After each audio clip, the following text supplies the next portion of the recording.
آیت پڑھ لیں.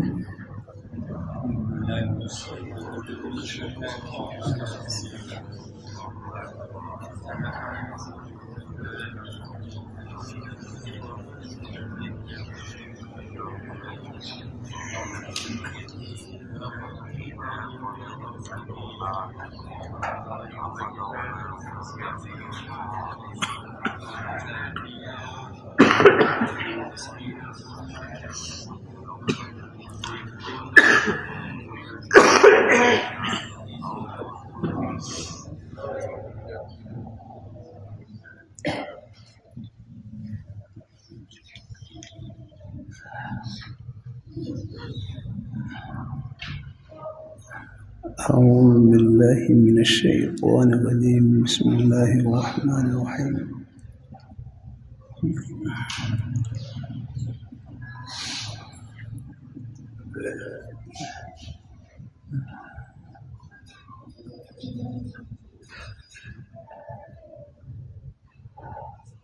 ويل يومئذ للمكذبين.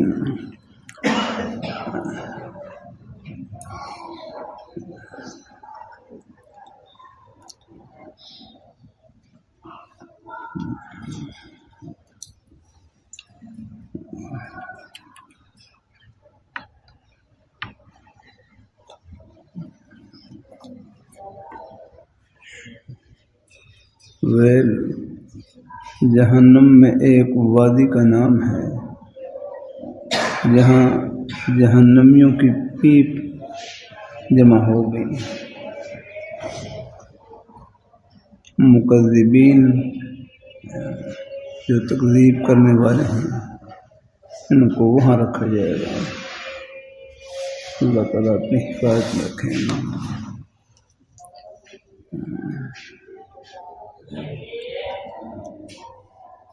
ایک ہے تصدیق اور ایک ہے تکذیب.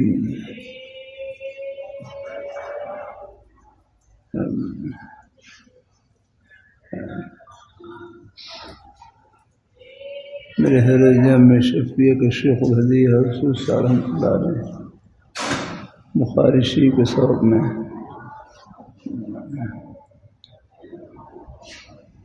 فرمانے لگے ایمان کا لغوی معنی تصدیق ہے نا. ایمان لغت میں تصدیق کرنے کو کہتے ہیں. تصدیق کا مطلب کیا ہے کہ تم اپنے اختیار سے مخبر کی طرف یا مخبر عنہ کی طرف صدق کو منسوب کرتے ہیں.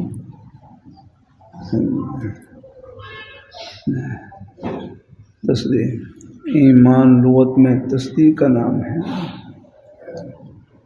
اور تصدیق کا معنی کیا ہے کہ تصدیق میں تم اپنے اختیار سے مخبر کی طرف وہ جو خبر دینے والے ہیں یعنی حضور صلی اللہ علیہ وسلم کی ذات اور اس کی طرف یا مخبر عنہ کی طرف صدق کو منسوب کر دیں کہ ان کی بات سچی ہے. جسی کے بارے میں خبر دے رہے ہیں وہ سچی ہے.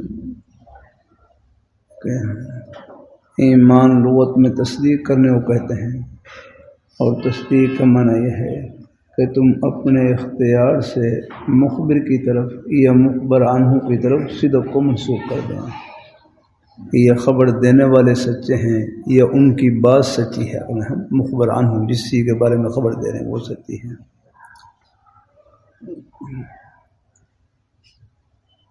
اور متقین کی پہلی صفت ہی اللہ تعالیٰ نے یہ ذکر کی ہے الذین یؤمنون بالغیب. الذین یؤمنون بالغیب کہ وہ بن دیکھے ایمان لاتے ہیں. غیب پر ایمان لاتے ہیں. غیب کا معنی ہے نا چھپنا ویسے نہیں چھپنے پر ایمان لانا. مراد یہاں پر جلالین میں لکھا ہے ما غاب عن الحس یا رکھنا کہ جو ہمارے حواس سے غائب ہے.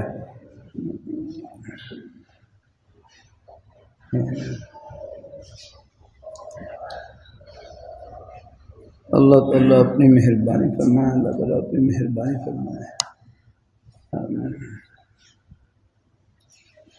ہیں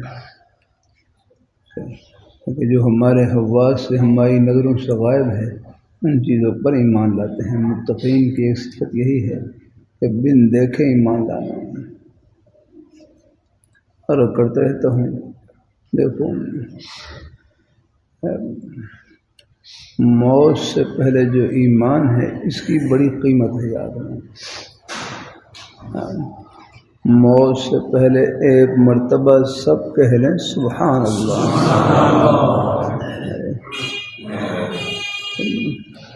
بمشکل ایک سیکنڈ لگا ہوگا، سب نے اللہ تعالیٰ کا پیارا نام لیا، سبحان اللہ کہا۔ یہ ایک سیکنڈ میں کتنی بڑی کمائی کی ہے، یہ کمائی میں نے نہیں یاد کرنا۔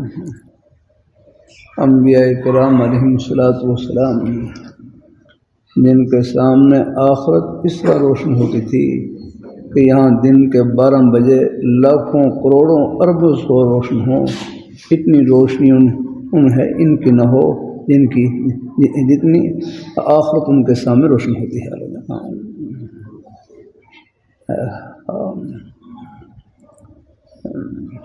آخرت ہوا کہ بالکل ان کے سامنے ہوتی ہے۔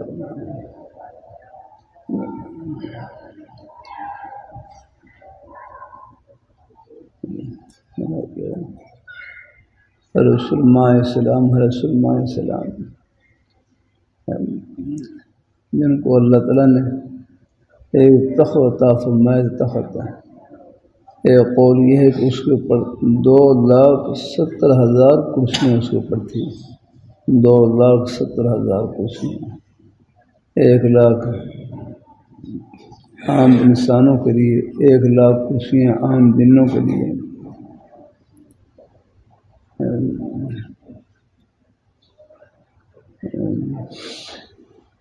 30,000 خواص انسانوں کے لیے، 30,000 خواص جنوں کے لیے، اور باقی اور ہیں 10,000 اور جو مملکت کے افراد ہوتے تھے اس میں۔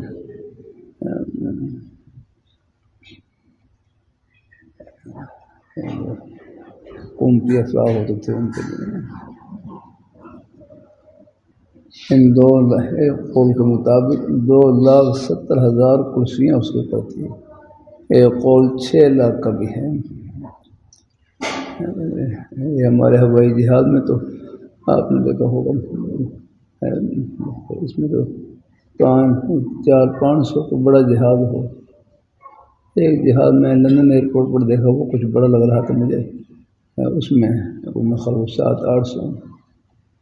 اب ایک چلا ہے یہاں نفر شاید دبئی سے پہلے آتا تھا کہ اسلام آباد میں ہے، اس میں 700-800 نفر 2 منزلہ ہیں۔ اللہ تعالیٰ اپنی مہربانی فرمائے۔ 2,70,000 کرسیاں اس کے لیے۔ تو ایک دیہاتی آدمی نے تخت کو دیکھ کر بے ساختہ ان کی زبان سے نکلا، سبحان اللہ، سبحان اللہ، ماذا اوتی آل داؤد، سبحان اللہ، ماذا اوتی آل داؤد۔ ہوا یہ جاسوس تھی، ہوا کو حکم تھا کہ زمین پر کوئی میرا نام لے تو مجھے آپ نے بتلانا ہے۔ ہوا نے بتلا دیا۔ تو حضرت سلمہ السلام نے اس دیہاتی آدمی کو بلوایا، ان سے پوچھا آپ نے کیا کہا میرے تخت کو دیکھ کر؟ کہنے لگا بس میں نے آپ پر اللہ تعالیٰ کی یہ قدرت کی ایک عظیم نشانی دیکھ کر میری زبان سے بے ساختہ نکلا سبحان اللہ، ماذا اوتی آل داؤد۔ سبحان اللہ، اللہ پاک کی کیا ہی شان ہے، اللہ پاک کی ذات ہر عیب سے پاک، ہر نقصان سے پاک، ان کی کیا ہی شان ہے کہ آل داؤد، داؤد علیہ السلام کے بیٹے حضرت سلمہ علیہ السلام کو اللہ تعالیٰ نے کتنی بڑی قدرت کی نشانی عطا فرمائی ہے۔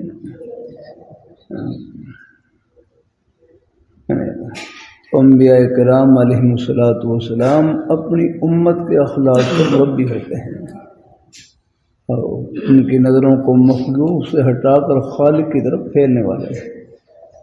تو حضرت سلیمان علیہ السلام نے اپنے تخت کی قیمت نہیں بدلائی، اپنے تخت کی قیمت نہیں بدلائی، رب کے پیارے نام کی قیمت بدلائی آپ نے، اپنے تخت کی قیمت نہیں، رب کے پیارے نام کی قیمت بدلائی۔ کہ لتسبیحۃ واحدۃ یقبلها اللہ تعالی خیر مما اوتی آل داؤد، لتسبیحۃ واحدۃ یقبلها اللہ تعالی خیر مما اوتی آل داؤد، کہ میرے تخت کو دیکھ کر آپ کا ایک مرتبہ سبحان اللہ کہنا، اللہ تعالیٰ کی قدرت کی اس نشانی کو دیکھ کر ایک مرتبہ سبحان اللہ کہنا، یقبلہ اللہ تعالیٰ، جس کو اللہ تعالیٰ قبول فرما لے ہیں، خیر مما اوتی آل داؤد، یہ میری پوری بادشاہت سے اور پوری سلطنت سے بڑھ کر ہے الحمدللہ۔ اس لیے میرے حضرت فرمائے لگے نیکی کی تنخواہ دنیا میں نہیں ہے۔ نیکی کسے کہتے ہیں؟ اب سبحان اللہ کہنا ایک نیکی ہے نا، ایک نیک بول بولا ہے، کتنی بڑی ہے۔ فرمایا یہ پوری بادشاہت سے بڑھ کر ہے۔ اس سے آپ انداز لگا لیں رات دن جو اور نیک اعمال کر رہے ہیں، آگے اللہ پاک کے بارگاہ میں کہ اجر و ثواب کما رہے ہیں، یہ پردے آخرت میں اٹھیں گے۔ الذین یؤمنون بالغیب،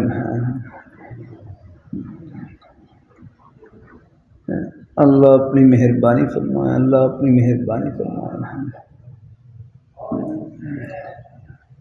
تو ایمان تصدیق قلب ہے، ایمان کا لغوی معنی کیا ہے کہ ایمان تصدیق کا نام ہے، کہ اپنے اور تصدیق کا معنی کیا ہے کہ تم اپنے اختیار سے مخبر کی طرف، یہ مخبر عنہ کی طرف صدق کو، سچی بات کو منسوخ کر دیں۔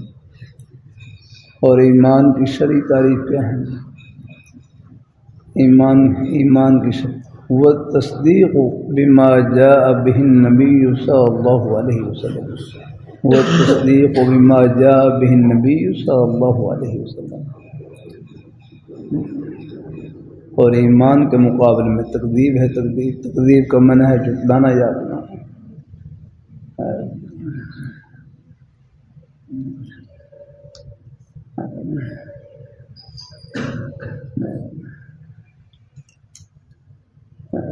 بات کا جھٹلانا، حق بات کا انکار کرنا ہے،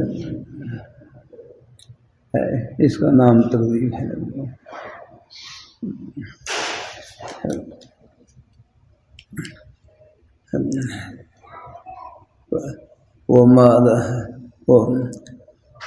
ویل یومئذ للمکذبین، ہلاکت ہو اس دن، ہلاکت ہوگی جھٹلانے والوں کے لیے۔ آگے اللہ تعالیٰ فرما رہے ہیں الم نہلک الاولین ثم نتبعہم الآخرین، کہ ہم نے پہلوں کو ہلاک نہیں کیا یا اپنا،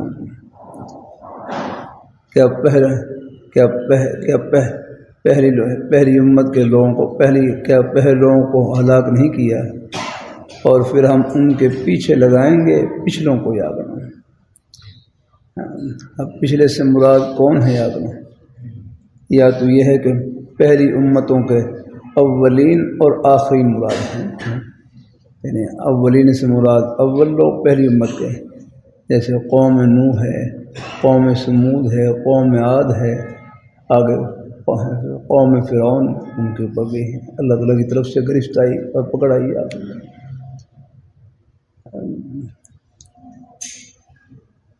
اور آخرین سے مراد یعنی پہلی امتوں کے آخری لوگ ہیں، یا اس سے مراد امت محمدیہ سے، آخرین سے مراد امت محمدیہ صلی اللہ علیہ وسلم لوگ ہیں، آخرین ہیں، پچھلے نے تمہارے،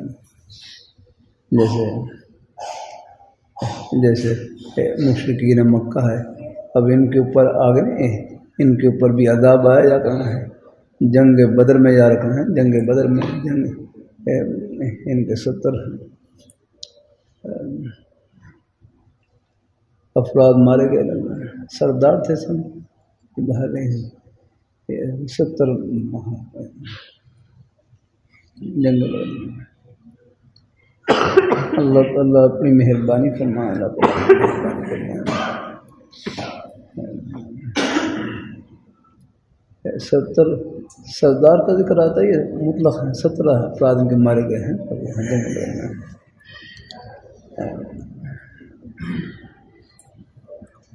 اللہ اپنی بارگاہ میں قبول فرمائے اللہ تعالیٰ۔ پھر ان کے پیچھے لگائیں گے پچھلوں کو، اللہ تعالیٰ کی گرفت کے واقعات آگے ہیں، یہ پہلی امتوں میں پائے گئے اور بعد میں بھی پائے گئے، لیکن امت محمدیہ صلی اللہ علیہ وسلم پر حضور صلی اللہ علیہ وسلم کی دعا کی برکت سے اجتماعی طور پر ان کے اوپر عذاب نہیں آتا، ہاں کہیں جزوی طور پر تو ہے لیکن اجتماعی طور پر نہیں آتا۔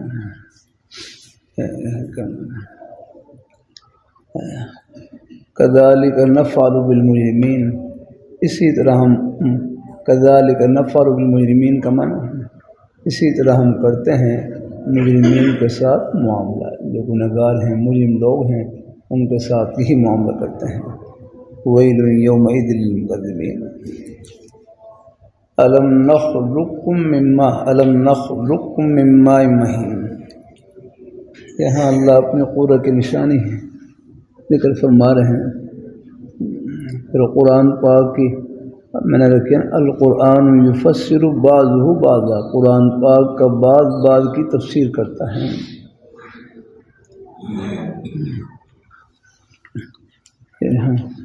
رات میں 18ویں پارے کی تلاوت کر رہا ہوں۔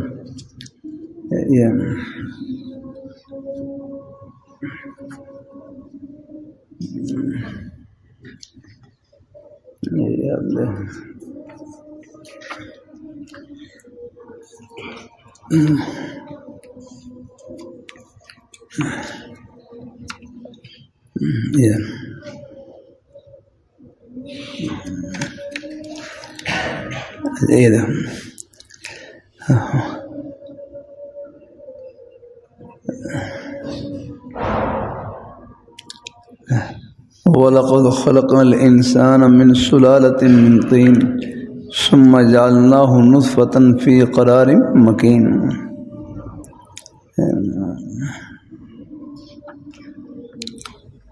آگے ثُمَّ خَلَقْنَا النُّطْفَةَ عَلَقَةً فَخَلَقْنَا الْعَلَقَةَ مُضْغَةً فَخَلَقْنَا الْمُضْغَةَ عِظَامًا فَكَسَوْنَا الْعِظَامَ لَحْمًا ثُمَّ أَنشَأْنَاهُ خَلْقًا آخَرَ فَتَبَارَكَ اللَّهُ أَحْسَنُ الْخَالِقِينَ۔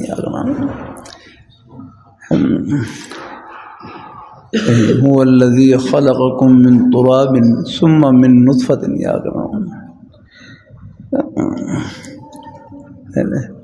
القرآن هو الذي خلق من الماء بشرا فجعله نسبا وصهرا، هو الذي خلق من الماء بشرا فجعله نسبا وصهرا۔ الم نخلقکم من ماء مہین، کہ ہم نے تم کو ایک ردی پانی سے، ایک ذلیل پانی سے پیدا نہیں کیا۔ ائمہ کرام میں اختلاف ہے، ہمارے احناف کے نزدیک منی کے نجس ہونے کی ایک دلیل یہ بھی ہے کہ الم نخلقکم من ماء مہین، الم نخلقکم من ماء مہین، کہ ہم نے تم کو ایک ردی پانی سے، ایک ذلیل پانی سے پیدا نہیں کیا۔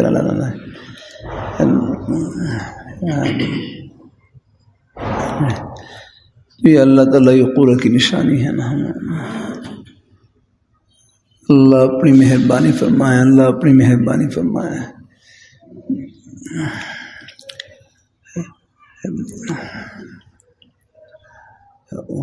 والذی خلقکم من تراب، اللہ پاک کی پیاری ذات وہ ہے جس نے تم کو مٹی سے پیدا کیا ہے۔ مٹی سے کیسے پیدا کیا؟ کہ انسان کی جو غذا استعمال ہوتی ہے وہ مٹی سے ہی مٹی سے نکلتی ہے۔ کھانے اب آپ دیکھیں گندم ہے، چاول ہے، یہ ساری چیز مٹی میں تھی۔ کبھی کبھی اللہ تعالیٰ کی توفیق سے کر دیتا ہوں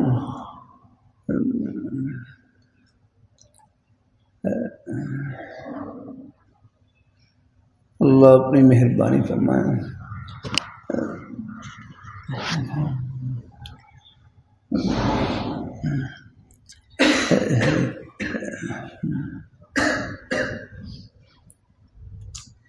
اللہ تعالیٰ یہ قرۃ کی نشانی ہے۔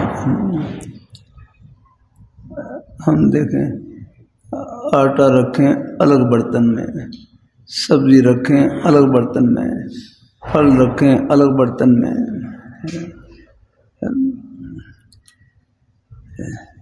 ایسے ہم آٹا رکھیں الگ برتن میں، چاول رکھیں الگ برتن میں، سبزی رکھیں الگ برتن میں، پھل رکھیں الگ برتن میں، لیکن اللہ میاں کا برتن کتنا بہترین، اللہ تعالیٰ نے ایک ہی برتن میں سب کچھ چھپا رکھا ہے۔ یہ زمین ہے، آپ دیکھ رہے ہیں زمین کے اندر ہے، اس میں پھل بھی ہے، سبزیاں بھی ہیں، سب چیزیں ہیں۔ اللہ اپنی بارگاہ مقبول فرمائے، اللہ تعالیٰ اپنی بارگاہ، اللہ تعالیٰ یہ قرۃ کی نشانی ہے۔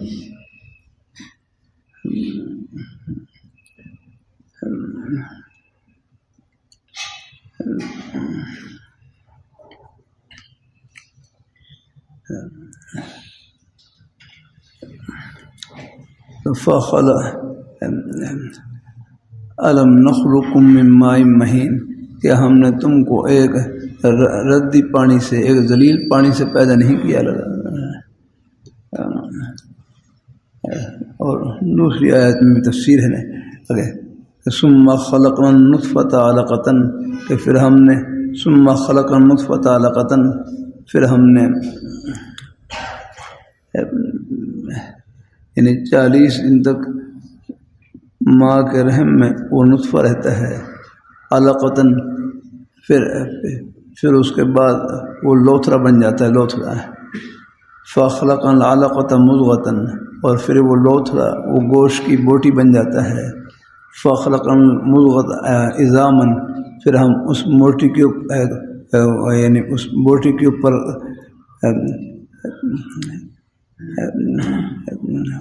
اس کو ہڈی بناتے ہیں، پھر فکسونا العظام لحما، اور پھر ہڈی پر گوشت پہناتے ہیں۔ ثم انشأناه خلقا آخر فتبارك الله احسن الخالقين۔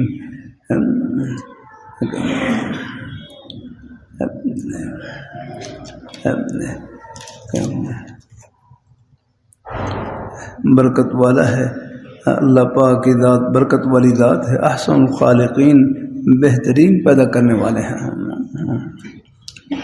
یہ سب اللہ تعالیٰ کی قرۃ کی نشانی ہے۔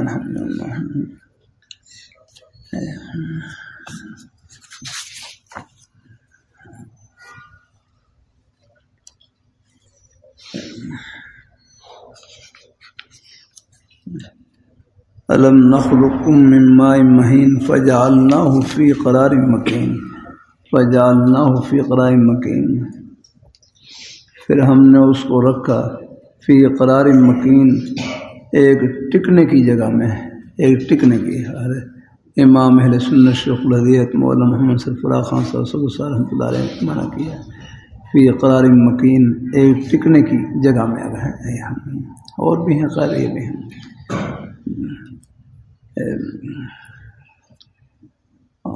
الی قدر معلوم، ایک معلوم اندازے تک، ایک معلوم وقت تک یاد کرنا۔ رحم میں بھی اللہ تعالیٰ کا اندازہ مقرر ہے، اللہ تعالیٰ کا اندازہ مقرر ہے، تقریباً 9 ماہ ہے، 9 ماہ میں رکھنا ہے، اندر ہی اندر بچے کی پرورش ہو رہی ہوتی ہے۔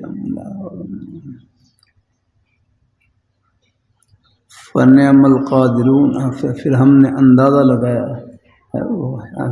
پھر ہم نے اندازہ لگایا، اور ہم بہترین اندازہ لگانے والے ہیں، ہم بہترین اندازہ لگانے والے ہیں۔ فَنِعْمَ الْقَادِرُونَ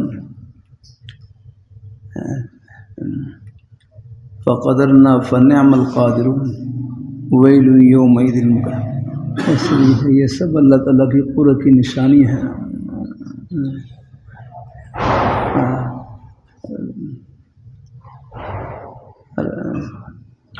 قرآن پاک میں اللہ تعالیٰ کی ذات کو پہچاننا ہو تو کوئی باہر جانے کی ضرورت نہیں، خود اپنے اندر ہی غور کر لیں. وفی انفسکم ولا تبصرون، اپنے اندر غور کر لو تو تم ہمیں پہچان لو یار.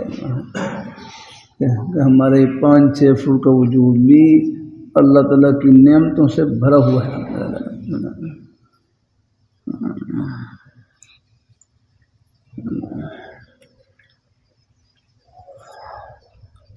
الم نجعل الارض کفاتا احیاء و امواتا، کہ ہم نے نہیں بنایا زمین کو کفاتا سمیٹنے والی، احیاء و امواتا زندوں کو اور مردوں کو، زندوں کو اور مردوں کو. اب زمین ہے اس کی پشت کے اوپر زندہ رہ رہے ہیں، اور اس کے پیٹ میں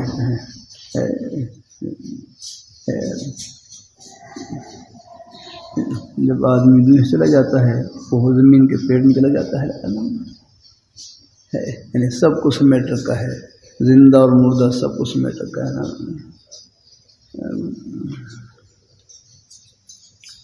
الم نجعل الارض کفاتا احیاء و امواتا.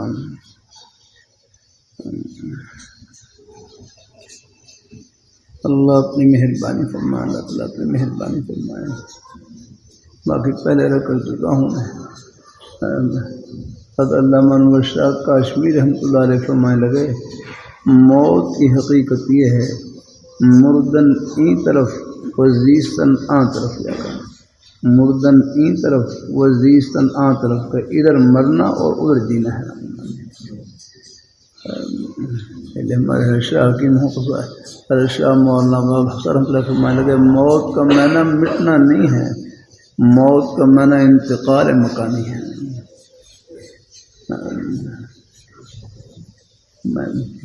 یہ بھی اللہ تعالیٰ کا نظام ہے، اس میں ایک بڑی حکمت ہے. اگر مردہ لوگ یہی رہتے اور ان کو دفن نہ کرتے، یہی رہتے یا تو جو زندہ لوگ ہیں ان کو یہاں کا قدم رکھنے کی جگہ نہ ملتی ہے، ان کے لیے زندگی گزارنا مشکل ہو جاتی ہے. اللہ نے یہ دفن کا سکھا رکھا ہے. اور پھر بعض کے جسم محفوظ رہتے ہیں،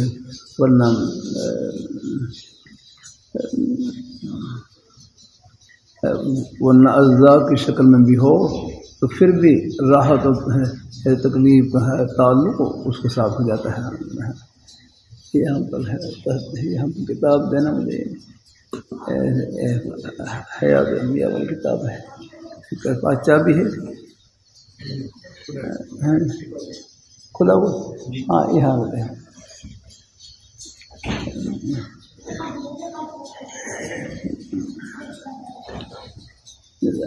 حیات النبی بھائی نیچے. ہاں یہ جلدی جلدی سے دو ذرا.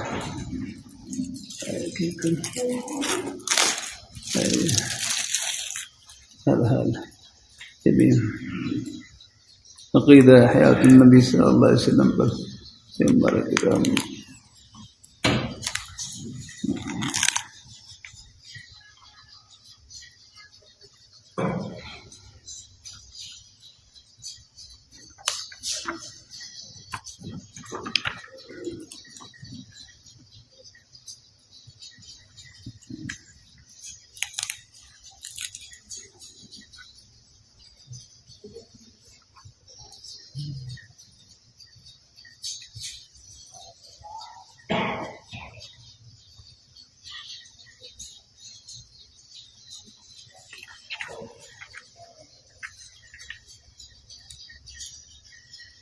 قبر کا مفہوم قرآن و حدیث کی روشنی میں، قبر کا مفہوم قرآن و حدیث کی روشنی میں، قبر کا معنی مقر الجسم، مقر الجسم فہو قبرہ، مقر الجسم فہو قبرہ، کہ جسم جہاں پر قرار پکڑے بس اس کا نام قبر ہے. یاد میں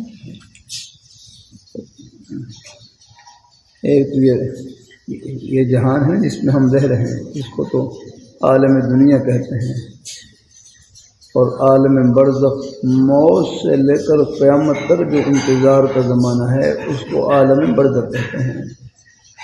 عالم برزخ یہ کلی مشقق ہے، اس کے بہت سارے افراد ہیں۔ کسی کو قبر مل جائے وہ اس کے لیے برزخ کا جہان، دریا کے پانی میں ڈوب جائے وہ اس کے لیے برزخ کا جہان، ہندو لاش کو جلا دیتے ہیں، جہاں بھی اس کے ذرات موجود ہیں وہ اس کے لیے برزخ کا جہان ہے۔ وہاں اللہ پاک کی ذات عذاب اور ثواب کا تعلق قائم کر دیتے ہیں۔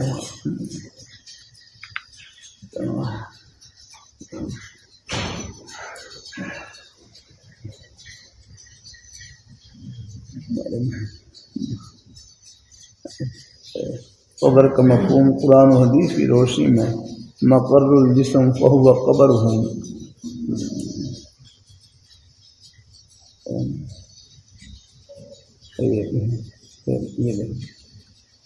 باب اس بات کے دعویٰ خواہ جسم اس جگہ بحال ہی قرار پکڑے یا بالاجزاء کرنا، یا خواہ جسم بھی عین ہی موجود ہو اپنے اور یا بالاجزاء یا اس کے اجزاء موجود ہوں۔ اجزاء عام ہیں، انسانی شکل میں ہوں یا راکھ وغیرہ کی شکل میں ہوں، لہذا کائنات میں کوئی انسان ایسا نہیں جس کو قبر نہ ملے۔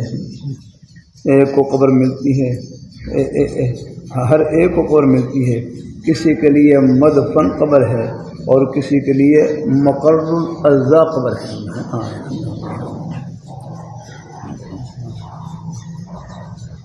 کتنی پیاری تعریف ہے۔ قبر کا معنی کیا ہے؟ مقر الجسم، مقر یعنی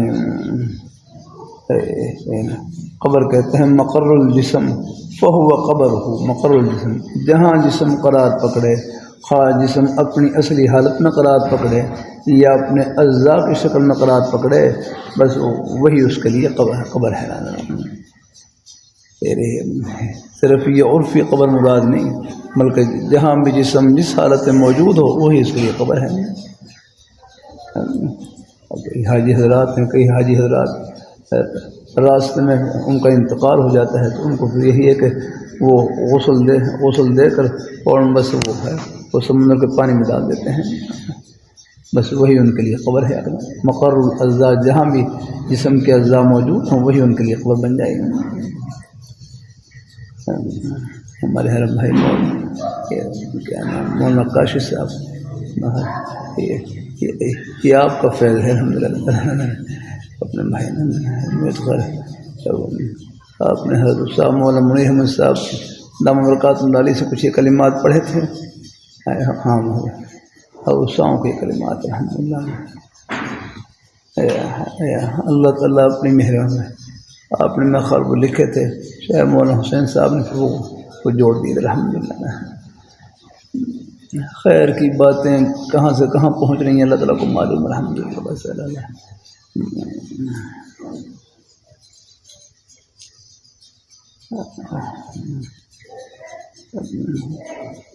ہر ایک کو قبر ملتی ہے، کسی کے لیے مدفن قبر ہے اور کسی کے لیے مقر الاجزاء قبر ہے۔ ولا تقم علی قبرہ، چونکہ قیامت کے دن منتشر اجزاء اپنی جگہوں سے اٹھیں گے، لہذا وہ مقر الاجزاء قبر ہے۔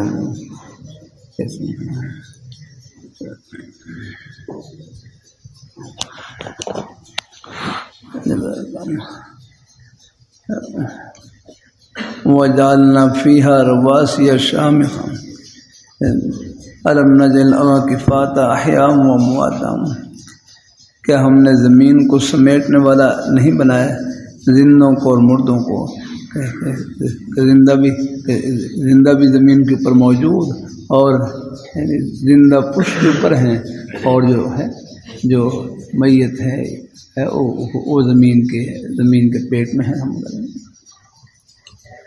چاہے وہ اپنی اصلی حالت میں ہوں، چاہے اصلی جسم کے ساتھ ہوں یا اجزاء کی شکل میں ہوں۔ تو قبر کا معنی ہے مقر الاجزاء فہو قبر ہو، جہاں بھی مقر کیا لفظ تھا؟ مقر، ہاں یہی لفظ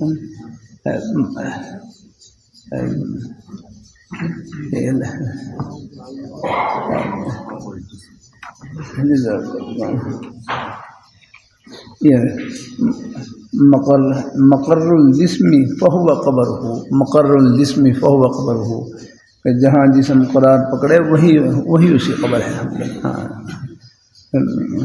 چاہے وہ جسم آگے اصلی حالت میں ہو اور چاہے وہ اجزاء کی شکل میں ہو.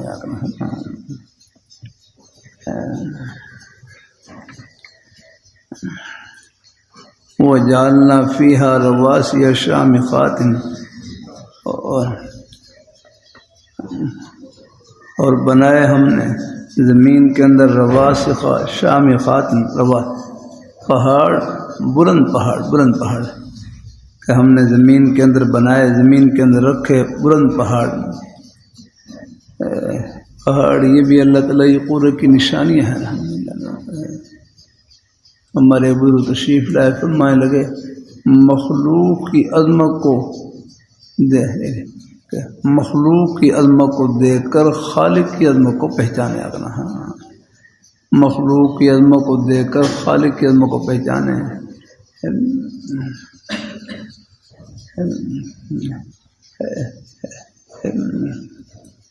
یعنی پہاڑ بڑے بڑے پہاڑ ہیں، ان کو دیکھ کر صرف پہاڑ کی بڑائی کو نہ جانے بلکہ جو ان کو پیدا کرنے والے ہیں وہ خود کتنے بڑے ہوں گے.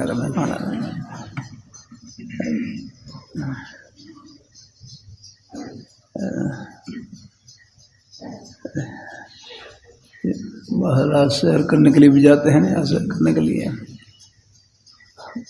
حرج نہیں، بس اس میں کوئی نامناسب کام نہ کریں، کوئی اللہ تعالیٰ کی ناراضگی والا کام نہ کریں. باقی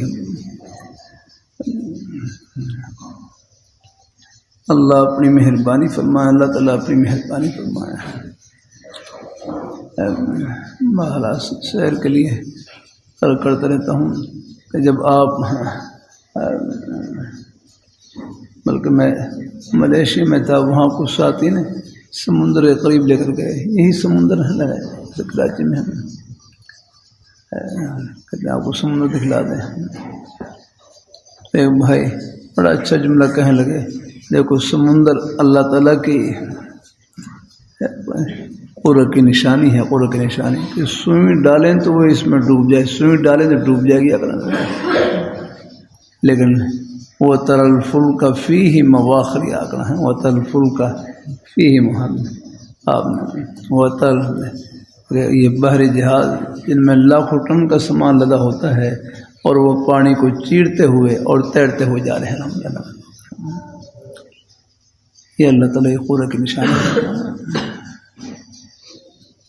اللہ اپنی مہربانی فرمائے، اللہ اپنی مہربانی فرمائے.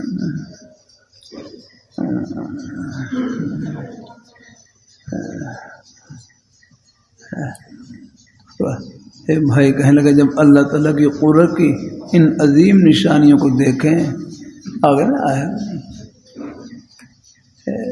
اس سے اللہ تعالیٰ کی قدرت کو پہچانے ہیں، اللہ ہے، تو پھر آپ کی یہ سیر اللہ ہو جائے گی. ہاں یہ پھر سیر اللہ ہو جائے گی کہ جب اللہ تعالیٰ کی قدرت کی عظیم نشانیوں کو دیکھیں یا اللہ تعالیٰ کی قدرت کے حسین مناظر کو دیکھیں، اس سے اللہ تعالیٰ کی قدرت کو پہچانے، اللہ تعالیٰ کی قدرت کے حسن کو پہچانے، پھر آپ کی یہ سیر اللہ ہو جائے گی، اللہ تعالیٰ کی معرفت کی ہو جائے گی.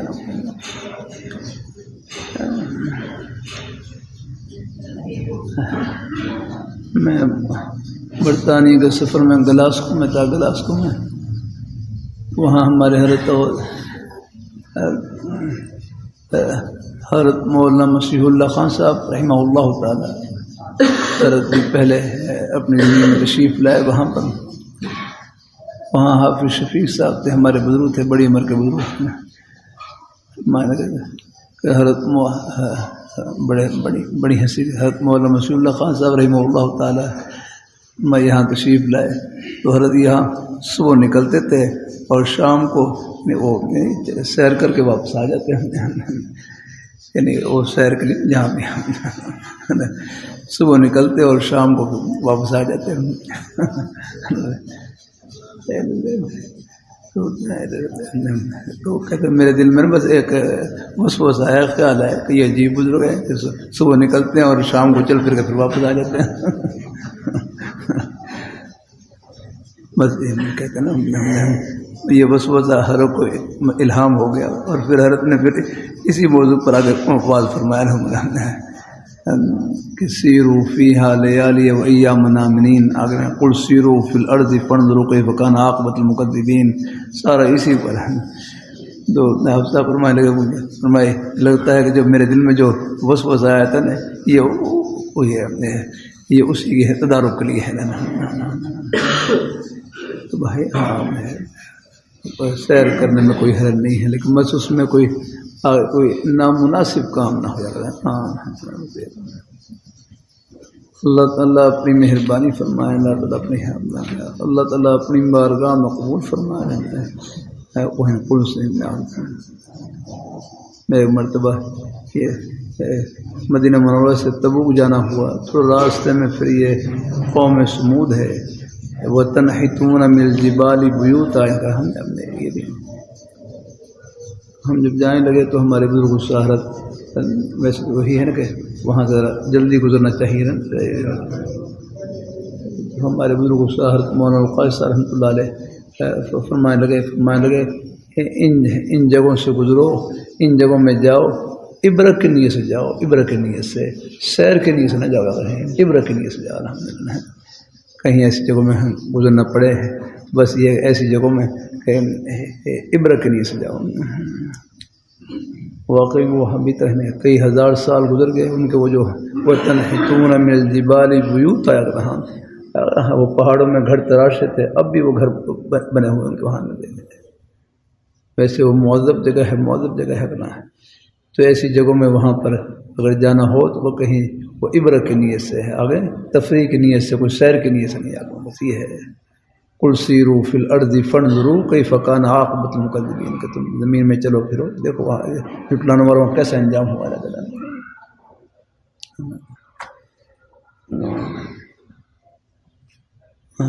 پھر وہاں جا کر وہاں پر پھر صالح السلام کی اونٹنی تھی نا، اونٹنی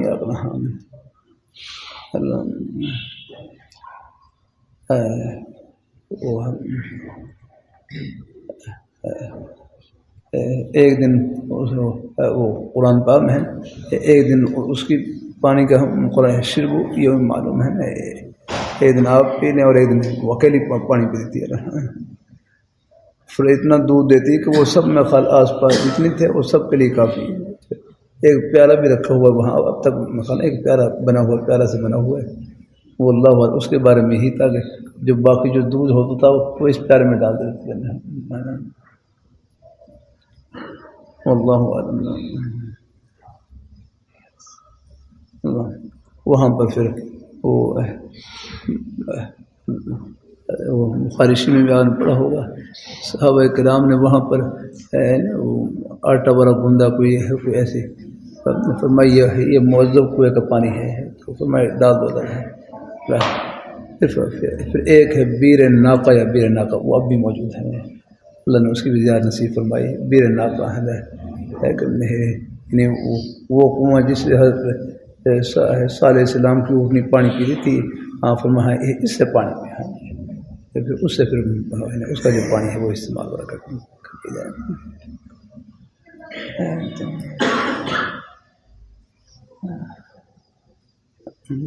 مہربانی وَجَعَلْنَا فِيهَا رَوَاسِيَ شَامِخَاتٍ، کہ ہم نے بنائے پہاڑوں میں، ہم نے بنائے زمین میں بلند پہاڑ، وَأَسْقَيْنَاكُمْ مَاءً فُرَاتًا، وَأَسْقَيْنَاكُمْ مَاءً فُرَاتًا، اور ہم نے پلایا تم کو خوشگوار پانی، مَاءً فُرَاتًا، خوشگوار پانی۔ یہ پانی بھی اللہ تعالیٰ کی کتنی بڑی نعمت ہے نا، میٹھا پانی اللہ تعالیٰ کی کتنی بڑی نعمت ہے نا۔ بعض علاقوں میں پانی کی قلت ہوتی ہے نا، ان سے پوچھیں اللہ تعالیٰ کی اس نعمت کی کیا قدر ہے یاد۔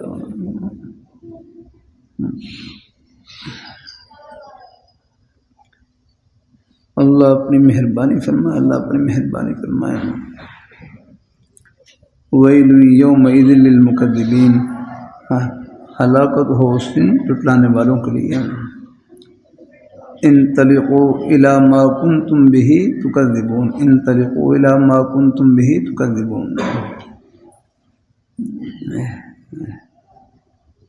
انطلقوا الی ظل ذی ثلاث شعب لا ظلیل ولا یغنی من اللہب انہا ترمی بشیء کالقصر کأنہ جمالۃ صفر ویل یومئذ للمکذبین۔ انطلقوا، کہ جاؤ تم اس دن کی طرف جس کی تم تکذیب کرتے تھے، جس کی تکذیب ہے قیامت کے دن جس کو تم جھٹلاتے تھے، اب وہ آپ کے سامنے ہے۔ انطلقوا الی ظل ثلاث شعب، تم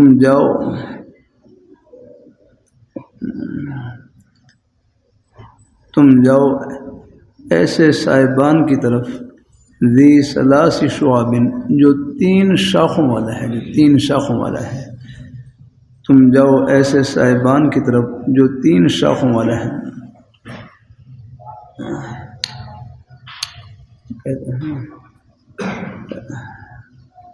لا ذلیل ولا یغنی من لہب، لا ذلیل ولا یغنی من لہب، جس میں نہ سایہ ہوگا نہ وہ تپش سے بچائے گا، نہ وہ تپش سے نفع دے گا، نہ تپش سے بچائے گا۔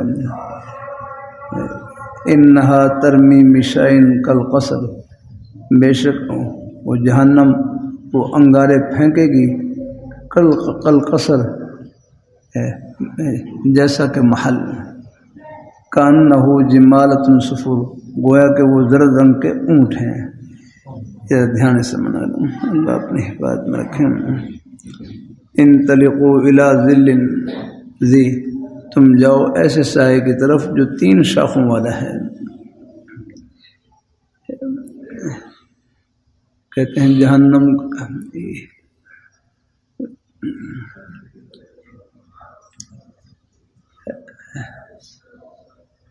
یہ جہنم کا دھواں ہے، جہنم کا دھواں یہ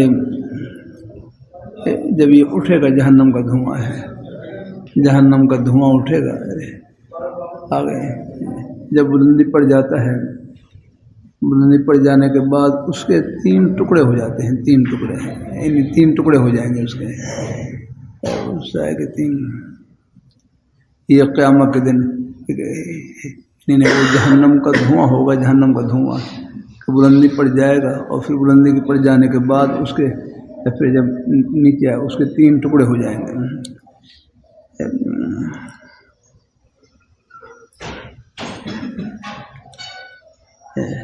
تو کہتے ہیں روز محشر میں جا کر جہنمی لوگ جو ہیں اس سائے کے نیچے ہوں گے، یعنی جہنم کے دھوئیں کے سائے کے نیچے ہوں گے۔ اللہ اپنی حفاظت میں رکھیں، اللہ تعالیٰ اپنی حفاظت میں رکھیں، اللہ تعالیٰ اپنی حفاظت میں رکھیں۔ اللہ تعالیٰ اپنی مہربانی والا معاملہ فرمائے، اللہ تعالیٰ خاتمہ ایمان پر فرما دے اللہ تعالیٰ کہ تم جاؤ ایسے صاحبان کی طرف جو 3 شاخوں والا ہے، لا ذلیل ولا یغنی من لہب، لا ذلیل، نہ اس میں سایہ ہوگا کہ سایہ کا فائدہ، اور نہ وہ تپش سے بچا سکے گا۔ دیکھنے میں تو وہ صاحبان ہے، لیکن یاد رکھنا ہے، لیکن وہ صاحبان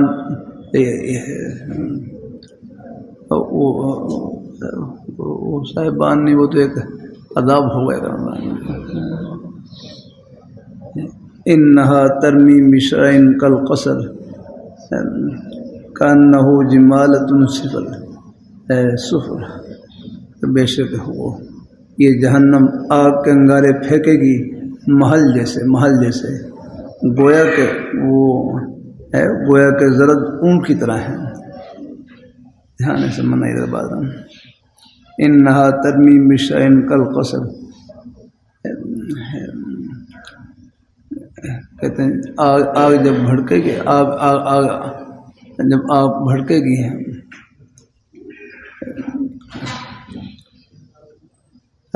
تو شروع میں جو آگ کے شعلے ہوتے ہیں، شروع میں بڑے بڑے ہوتے ہیں، بڑے بڑے، گویا کہ محل کے بڑے بڑے شعلے آ کر جائیں، اور پھر ان بڑے شعلوں سے پھر انگارے نکلتے ہیں، چھوٹی چھوٹی انگاریاں نکلتی ہیں اللہ، اور میں وہ بھی اونٹ جیسی ہوں، جیسے اونٹ کے بڑے یہ انگاری ہے اللہ۔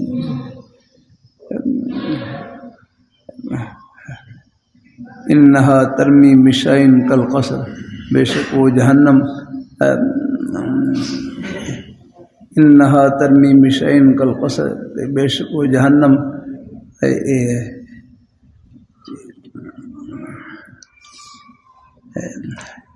وہ چنگاریاں پھینکے گی، کالقصر محل جیسی، کانہ جمالۃ صفر، گویا کہ وہ زرد اونٹ کی طرح ہیں، زرد اونٹ کی طرح ہیں۔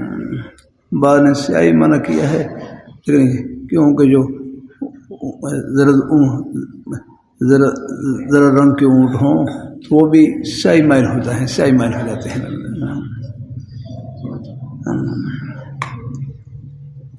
ویل یومئذ للمکذبین ھذا یوم لا ینطقون،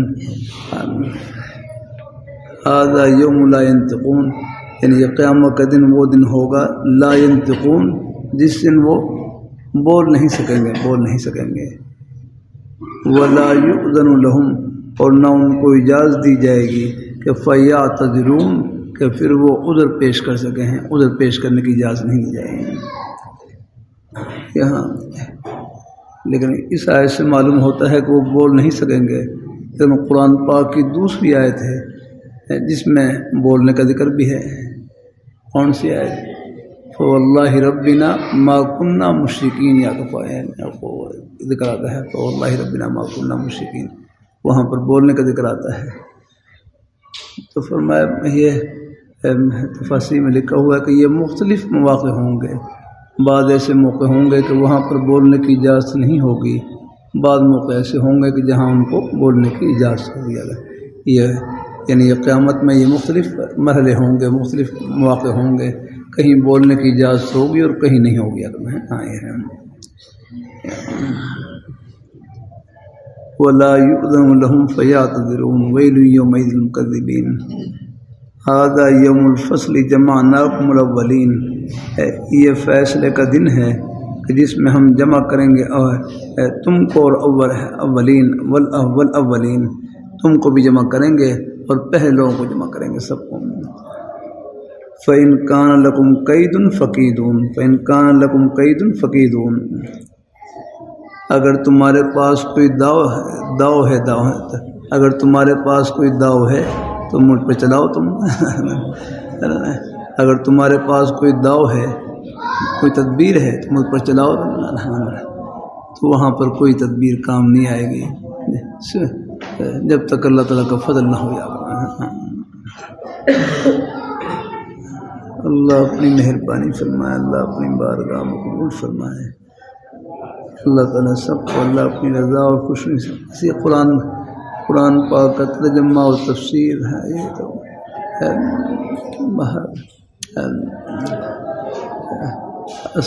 اصل چیز عمل ہے، الحمدللہ۔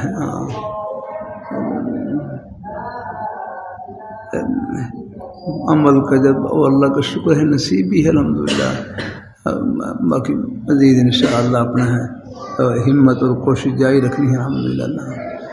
ان قرآن پاک کا ترجمہ اور تفسیر سے مقصد بس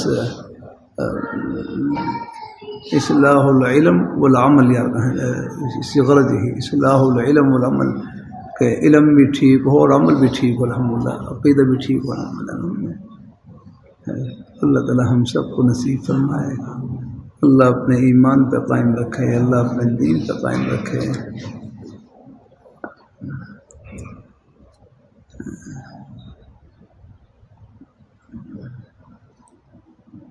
آگے ان المتقین فی ظلال وعیون،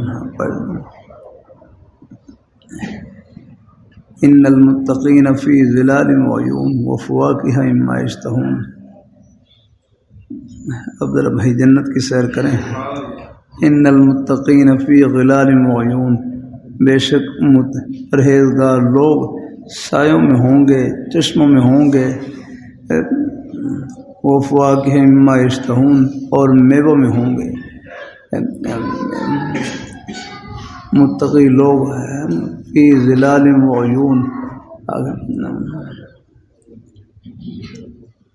کرتا رہتا ہوں بس بھائی اللہ مہربانی فرمائے،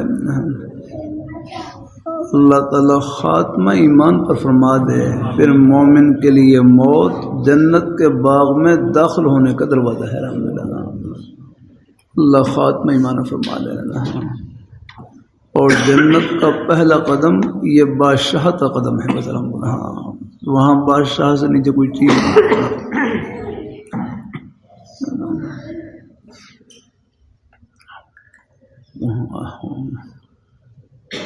حضرت مولانا یعقوب نحمۃ رحمۃ اللہ علیہ ہیں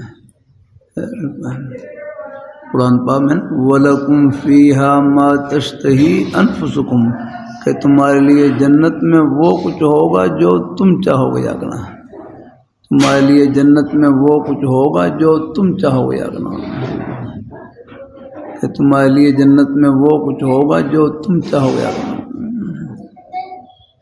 یعنی دنیا میں کوئی بادشاہ ہو آ گئے ہیں، یعنی جو چاہے وہ نہیں ہو سکتا۔ اب بادشاہ ہے، شوگر کا مریض ہے، چینی وہ نہیں کھا سکتا،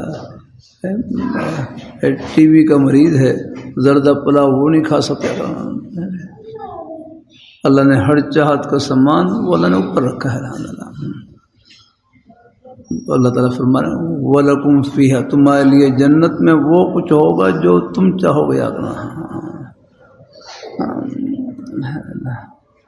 لیکن دنیا میں وہ کر لیں جو ہم چاہتے ہیں۔ یہ ہمارے تبلیغ جماعت والے بھائی بڑا اچھا جملہ کہتے رہتے ہیں، دنیا میں رب چاہیے آخرت میں من چاہیے، دنیا میں رب چاہیے آخرت میں من چاہیے یاگنا۔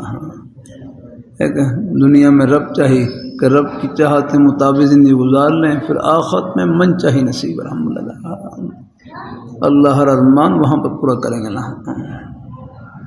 یہ دنیا کی زندگی ہے تھوڑی سی، لیکن ہے بڑی قیمتی ہے یاگنا۔ اللہ اپنی مہربانی فرمائے، اللہ اپنی بارگاہ مقبول فرمائے۔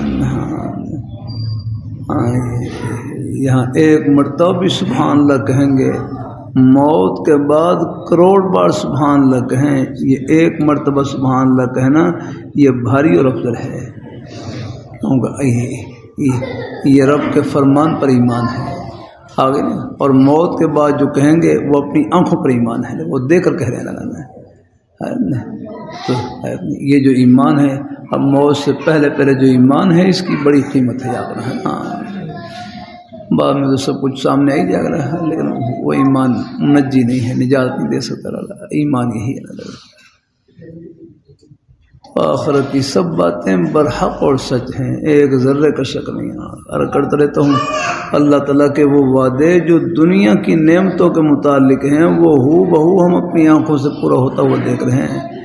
اسی طرح موت کے بعد جو جنت کی ٹھنڈی ہواؤں کے وعدے ہیں وہ بھی ہو بہو پورے ہو کر رہیں گے۔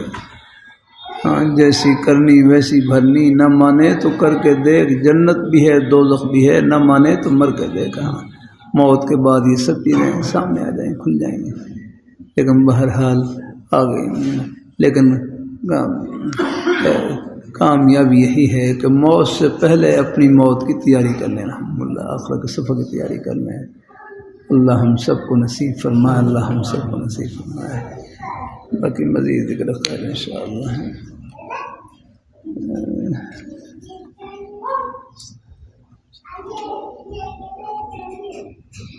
خام چاہتا ہوں مگر لوگوں سے پھر بات شروع ہو جاتی ہے۔ یہ کیا ہے؟ یہ کیا لکھے؟ تکبر یا نہ لگی، تکبر یا نہ لگی نہ سمجھے۔ ہاں نہیں، دیکھو ضرور کی بات کرنے میں کوئی حرج نہیں ہے، ضروری بات کر بھی سکتے ہیں الحمدللہ، تو اپنی جائز بات چیت صرف خاموش رہنا۔ یہ بات ہمارے حضرات نے اعتکاف میں بالکل خاموش بیٹھ رہتے ہیں، کسی سے بات چیت نہیں کرتے، نہیں بولی اپنی ضرورت کی بات چیت کر سکتے ہیں الحمدللہ، کوئی جائز نیک بات چیت، اپنے قرآن پاک کی تلاوت، اپنی کوئی اور کوئی ضرورت کی بات چیت تو وہ کر سکتے ہیں الحمدللہ۔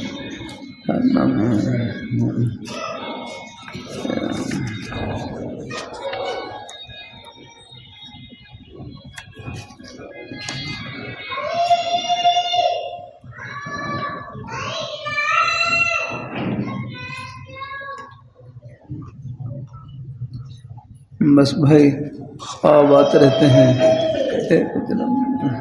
بعض کی تعبیر بھی ہوتی ہے، لیکن ہمارے بزرگ حضرت مولانا عبدالرحمن رشید صاحب رحمۃ اللہ علیہ خدمت میں ایک نوجوان ہے، کہنے میں نے خواب دیکھا ہے، تو فرمایا بس آپ یہ دعا کریں، فرمایا میرا خواب تو سننے پر میں نے آپ بس یہ دعا کریں کہ یا اللہ اس خواب میں جو خیر ہے وہ نصیب فرما، اس میں کوئی شر ہے اس سے محفوظ فرما، پھر خواب سے کوئی نقصان نہیں ہوگا الحمدللہ۔ ہر خواب کی تعبیر ذرا معلوم کرنا ہی مشکل ہے، بعض دفعہ ہے، بس یہ دعا نہیں ہے۔ حدیثی میں بھی الفاظ آتے ہیں کہ بھائی یا ہاں خیرن تلقاہ و شرن توقع، خیرن تلقاہ و شرن ہے توقع، تو حضرت نے اسی مبارک دعا کا ترجمہ ان کو بتلایا ہے۔ ہر خواب کے بعد بس یہ دعا کر لیں کہ یا اللہ اس میں جو خیر ہے نصیب فرما، اس میں کوئی شر ہے اس سے معفو فرما۔ خوابات رہتے ہیں اللہ تعالیٰ اپنی مہربانی، ہر ایک کی تعبیر کبھی معلوم کرنا ہی مشکل ہے، اور بہرحال بعض ہوتے ہیں معبر، وہ بھی ایک زن کے درجے میں ہے۔ لیے میرے حضرت سے ایک صاحب نے وہ زیادہ خواب بیان کرتے ان کو حضرت نے پھر یوں فرمایا کہ تم روز جہنم کے خواب دیکھو، تم روز جہنم کے خواب دیکھو، زندگی شریعت کے مطابق ہے تو کوئی پرواہ نہیں آگے، اور روز تم جنت کے خواب دیکھو، زندگی شریعت کے مطابق نہیں ہے تو خطرہ ہے آگے۔ روز تم جہنم کے خواب دیکھو، زندگی شریعت کے مطابق ہے تو کوئی پرواہ نہیں آگے۔ اصل چیز ہے اتباع سنت اور اتباع شریعت، یہ جنت کا راستہ ہے، یہ سیدھا جنت کی ٹھنڈی ہوائیں پہنچ رہا ہے۔ اللہ اس پر اللہ ہم سب کو چلائے رکھے، اللہ مزید انشاءاللہ اللہ تعالیٰ قبول فرمائے۔